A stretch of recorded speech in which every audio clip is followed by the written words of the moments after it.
यह शिष्यत्व के बारे में सोचने का एक बहुत ही सरल तरीका है। यह बस स्थान बदलने जैसा है, छाया से निकलकर धूप में आना।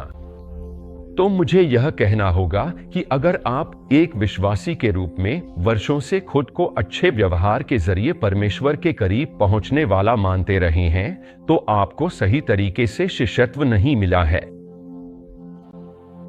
आपका मन अब भी शरीर पर ही लगा है, क्योंकि आपकी सोच यही है कि आप अपने अच्छे व्यवहार के कारण मसीही हैं।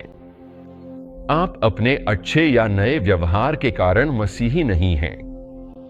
आप मसीही हैं क्योंकि आपको नया जीवन, नया जन्म मिला है।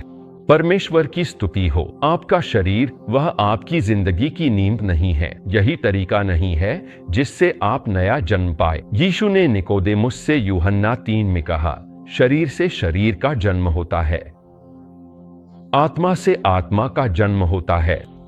तो जब तक आप यह सोचते रहेंगे कि मसीह के साथ आपका एकत्व आपके व्यवहार, आपके शारीरिक जीवन की नींव पर टिका है, तब तक आप हमेशा डर में रहेंगे कि कहीं आपका व्यवहार आपको मसीह में उस जीवन से अलग न कर दे।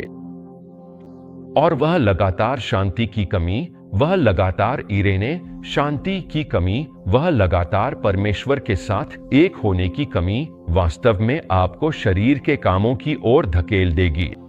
तो हम कह सकते हैं कि आत्मा मार्गदर्शन करती है, लेकिन दर धकेलता है। शरीर के काम वे सब कुछ है जो आप परमेश्वर के साथ एक होने की कोशिश में करते हैं।